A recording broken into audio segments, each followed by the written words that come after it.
Olá, boa tarde a você. Estamos iniciando por aqui o nosso programa Zé Cidade. Mais uma semana começando. Obrigado você que está conosco, conferindo por aqui a nossa programação. Nós estamos chegando com mais informações para você. Seja bem-vindo aqui conosco. Bom, e hoje nós vamos falar com o Valdeci Vanderlei da Cunha, ele que é da Justiça Eleitoral. Vamos falar sobre esse momento político, né, que estamos nesse momento. É o calendário eleitoral que tem no momento, então, o registro das candidaturas por parte dos partidos. Então, muitas são as ações que a Justiça Eleitoral vem realizando neste momento. Como é que dá para considerar esse período dentro dos trabalhos da Justiça Eleitoral? Valdeci, prazer conversar com você, tudo bem? Boa tarde, Zalmir. Esse momento, digamos que ele é bem trabalhoso, porque o volume de trabalho é bem grande. Os partidos, então, eles têm até hoje para fazer as suas reuniões, devem ter feito, né? Elaborar as atas das convenções partidárias, definindo, então, seus candidatos e as suas coligações em cada município. A partir dessa data, ou melhor ainda, da data de 30 de julho, então eles já poderiam realizar os seus registros de candidatura. Nós devemos ter aqui em Juí e nos outros municípios termos, então, eu calculo que em torno próximo a 300 candidaturas. Então, agora esse período até dia 15 de agosto...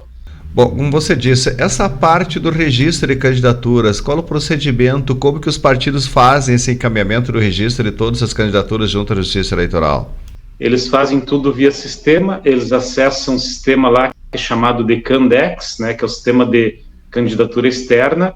Então eles vão lá, eles colocam lá toda a documentação do partido, que seriam os demonstrativos do partido, a quem representa, a regularidade do partido, enfim, tudo isso, e na sequência, então, eles registram seus candidatos.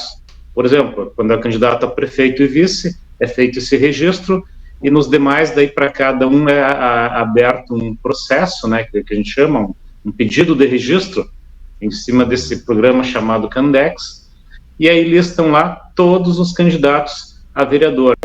Cada candidato a vereador ou a prefeito ou a vice, então, tem uma documentação que necessita ser juntada, certidões, né, e é comprovante de identidade, declaração de bens. Então, depois de juntada toda essa documentação, o partido envia via internet. É uma coisa pela internet, né, não precisa vir até o cartório. Então, eles fazem esse envio para que nós possamos fazer a conferência e dar o recebimento desses pedidos de registro. Uhum. Certo, a gente sabe que nesses dias agora vocês realizam também várias reuniões online, lives, enfim, com orientações diversas. Quais são os principais pontos nesse momento aí que a Justiça Eleitoral tem realizado em termos aí de orientar também aí os cartórios eleitorais quanto a esse período aí que antecede as eleições, Valdeci? O nosso volume, digamos, 90% do trabalho agora é a convocação dos mesários, né? Lembrando que nós temos por volta de 1.200 mesários a serem convocados que vão trabalhar aqui na cidade de Juí, nas 5 demais, que é Nova Ramada, Capipe, Bozano, Coronel Barros e faltou Nova Ramada. Uhum. Então, esses 1.200 mesários eles são convocados, nós enviamos as convocações e aí esse processo, ou seja, depois de entregar tudo, aí tem paralelamente nós vamos processando os pedidos de dispensa, algum mesário ou outro que não pode trabalhar, que é parente de candidato, que não mora mais no município. Então, toda essa demanda ela é feita nesse mês praticamente todo de julho, ou, de agosto, ou até terminarmos, junto, então, paralelamente, com a demanda do registro de candidaturas. Então, 90% hoje do trabalho é em cima disso, né, da convocação dos mesários, no processamento de tudo isso, né, na análise de dispensas e também no pedido do registro das candidaturas.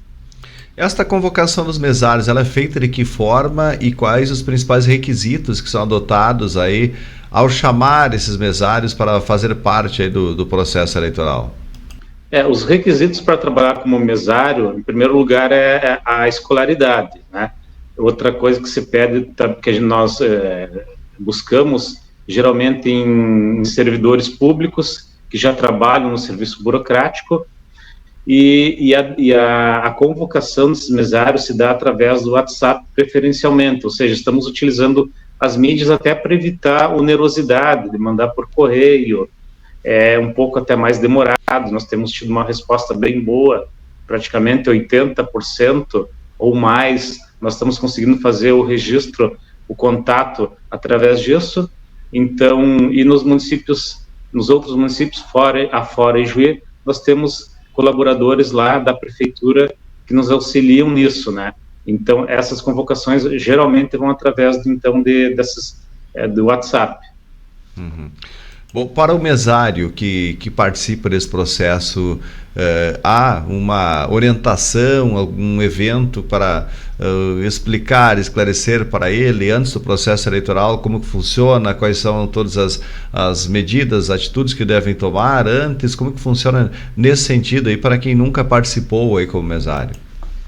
A primeira coisa que o mesário deve fazer, ele deve ler a sua carta de convocação. Então, tudo que ele necessita, as instruções estão na carta de convocação. Lá vai dizer para qual função que ele foi convocado, né, que se ele é presidente de mesa, é primeiro, segundo mesário, secretário, e também lá vai constar o dia de uma reunião preparatória. Lembrando que nós temos a reunião preparatória, então, para o presidente e para o primeiro mesário, já tem as datas definidas lá, são a partir de setembro, a partir do dia 12 ou 15 de setembro, mais ou menos, nós vamos ter uma reunião com eles. Então, na carta da convocação, eles vão saber exatamente o dia da reunião que está agendada e também vão ter os demais contatos do cartório eleitoral. Então, a primeira instrução que nós damos é que eles leiam e depois vão ser instruídos nessa reunião presencial com o cartório eleitoral. Uhum. Certo. O mesário também, ele tem alguns pontos que ele tem digamos que uma gratificação. Ele é voluntário, mas depois ele também tem uma certa, do trabalho dele, ele tem uma licença, uma folga depois de prestar esse serviço, né, Valdecir? Como é que funciona esse sistema? É importante também esclarecer para os mesários que são voluntários, quais são os benefícios em ser mesário. Então, os benefícios são que a cada dia trabalhado, o mesário ele tem 2 dias de folga. Então, se ele trabalhar, por exemplo, tem o presidente de mesa, ele trabalha no dia da eleição, ele trabalha no dia anterior à eleição, ele vai até na reunião de mesários, né? Cada desses dias que ele fica à disposição da Justiça Eleitoral, ele tem 2 dias de folga. Então, tem mesários que têm 3, 4, 6 dias de folga. Outro ponto é que ele tem daí o auxílio alimentação para trabalhar no dia, né, que é R$60, auxílio alimentação. Lembrando também que alguns órgãos públicos, eles utilizam a questão do trabalho com mesário para desempate em concursos. Uhum. Também em universidades, em faculdades, se agrega para algumas cadeiras, né, isso beneficia. Então, são esses os benefícios que o mesário tem trabalhando para a Justiça Eleitoral. Certo, muito bem. São em torno de 1.200 mesários, você falou, que são convocados, né? Se tem preferência, digamos, por quem trabalhou em edições anteriores, ou não se leva em conta isso? Sim, é levado em conta. São vários fatores, né? Nós trabalhamos num primeiro momento, então, com mesários voluntários. Uhum. A nossa meta é que todos os mesários sejam voluntários.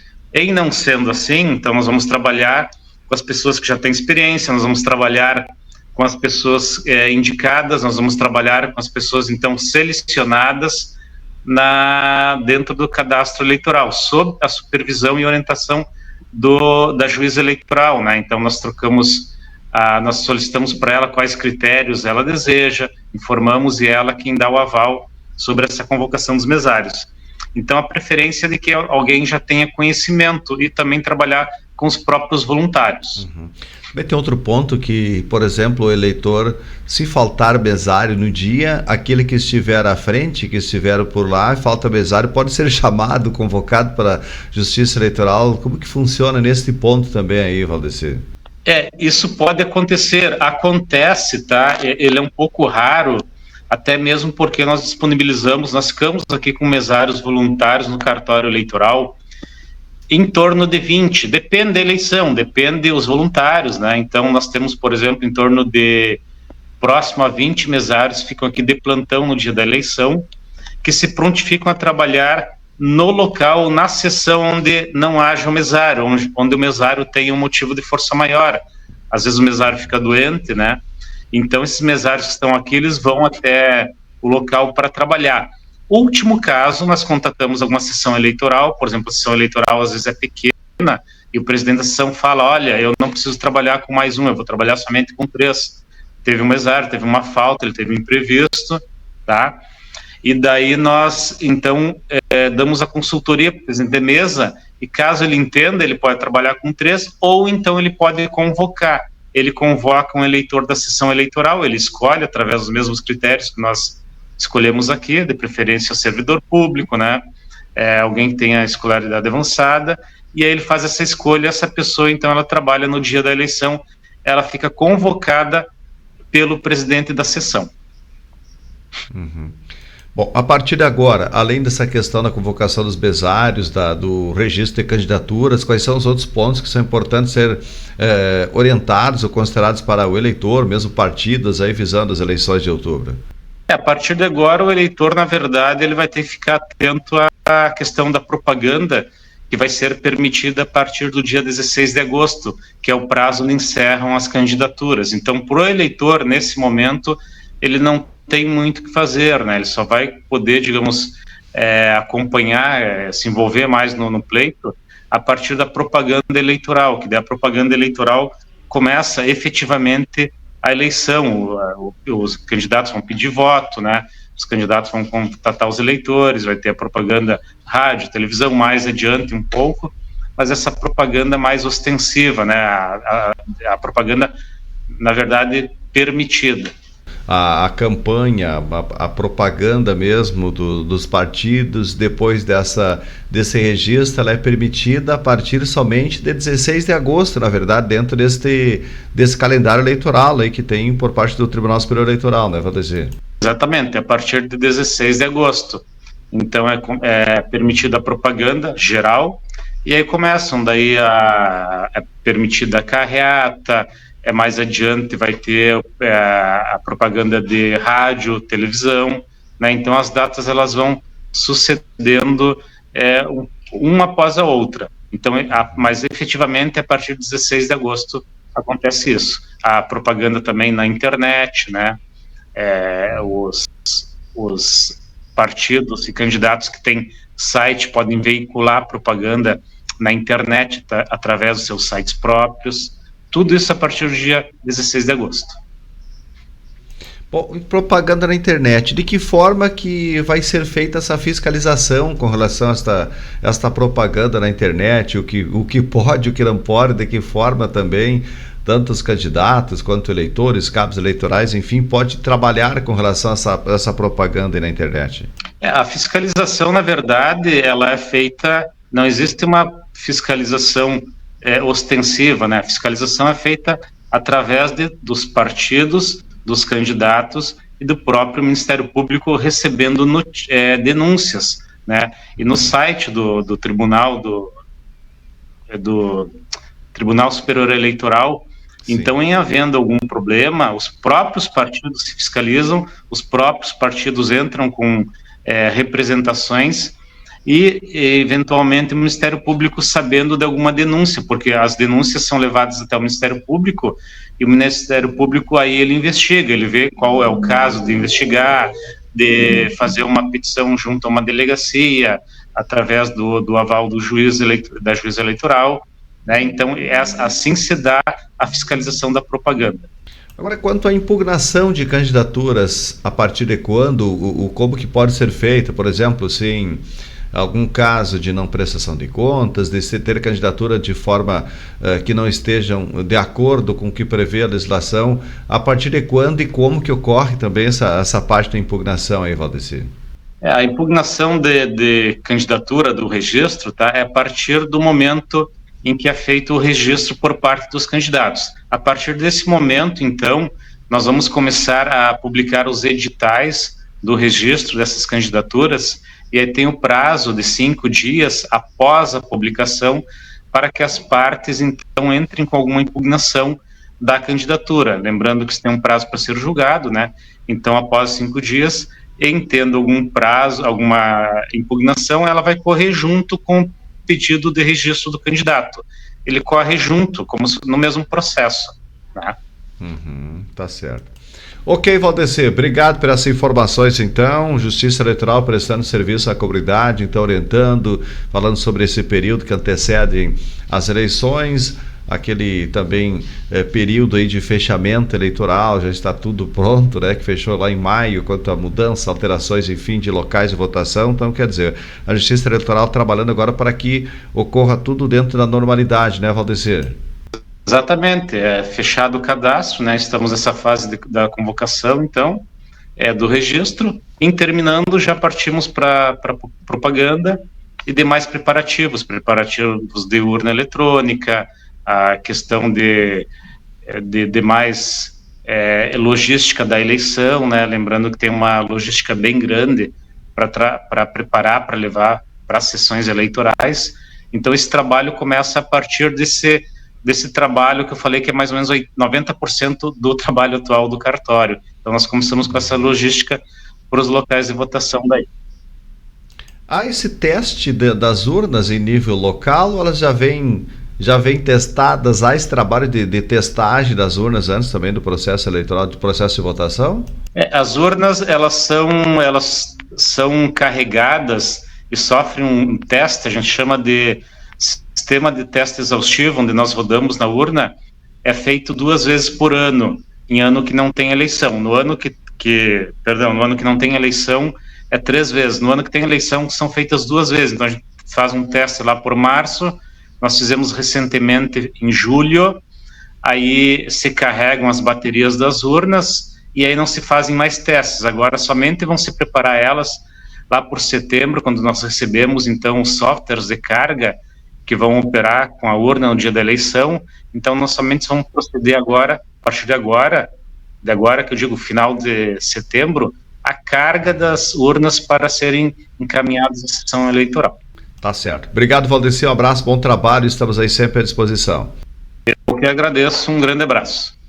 Valeu, Valdecir Vanderlei da Cunha, que é o cartório eleitoral aqui de Juí, falando conosco sobre os trabalhos da Justiça Eleitoral nesse período, nesse momento que antecede, então, as eleições municipais de outubro. Obrigado a todos que nos acompanharam aqui na nossa programação de hoje.